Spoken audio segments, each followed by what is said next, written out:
మీ car కి best ceramic coating premier care Apexer car detailing studio for contact.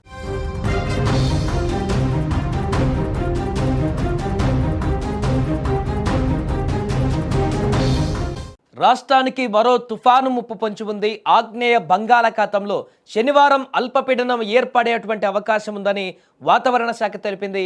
ఆ తర్వాత 48 గంటల్లో ఇది పశ్చిమ వాయువ్య దిశగా కదులుతూ వాయుగుండంగా బలపడేటువంటి అవకాశం ఉందని పేర్కొంది.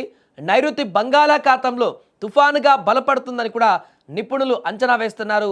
ప్రస్తుతం నైరుతి బంగాళాఖాతంలో అల్పపీడనం కొనసాగుతుంది. దీని ప్రభావంతో ఈరోజు ప్రకాశం, శ్రీ పొట్టి శ్రీరాములు, నెల్లూరు, చిత్తూరు, తిరుపతి జిల్లాలలో శుక్రవారం కృష్ణా, బాపట్ల, ప్రకాశం, పొట్టి శ్రీరాములు, నెల్లూరు, చిత్తూరు, ఇక అలాగే తిరుపతి జిల్లాలలో కూడా తేలికపాటి నుంచి ఓ మోస్తారు వర్షాలు కురిసే అవకాశం ఉంది.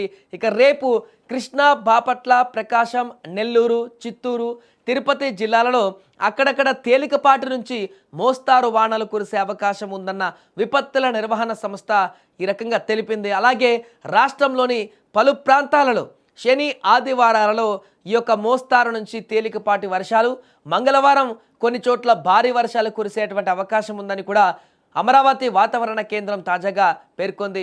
మరొక వైపు రాష్ట్రంలో చలి తీవ్రత కొనసాగుతుంది.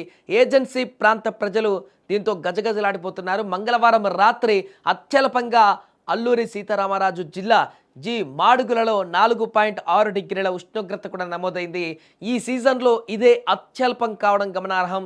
అదే జిల్లాలోని ముంచంగిపట్టులో 5.8, చింతపల్లిలో 6.8, డుంబ్రిగూడలో 7.8, పాడేరులో, పెదబయలులో 8.1 డిగ్రీల కనిష్ట ఉష్ణోగ్రతలు నమోదయ్యాయి. అక్కడ పార్వతీపురం, మన్యం, అనకాపల్లి, విజయనగరం, శ్రీకాకుళం, ఎన్టీఆర్ జిల్లాలలో కూడా కనిష్ట ఉష్ణోగ్రతలు 15 డిగ్రీల లోపే నమోదవుతున్నాయి.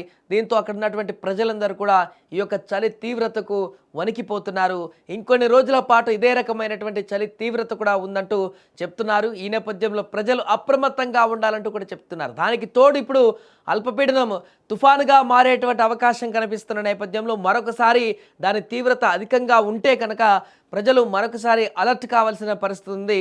మొన్న కొద్ది రోజుల క్రితం ఇప్పటికే మోతా తుఫాను ప్రభావంతో చాలా జిల్లాలు కూడా దాని యొక్క ప్రభావాన్ని ఎదుర్కొన్నాయి.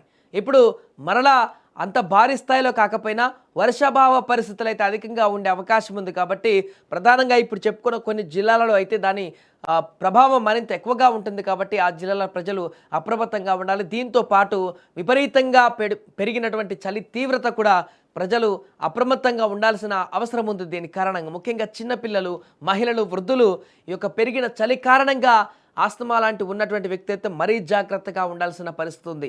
శ్వాస తీసుకోవడంలో ఇబ్బందులు ఎదురయ్యేటువంటి అవకాశం ఉంటుంది. జ్వరాలు, అదే రకంగా జలుబు, దగ్గు లాంటివి కూడా వచ్చేటువంటి అవకాశం ఉంటుంది. కాబట్టి ఖచ్చితంగా ప్రతి ఒక్కరు కూడా జాగ్రత్తగా ఉండాలంటూ నిపుణులు చెబుతున్నారు.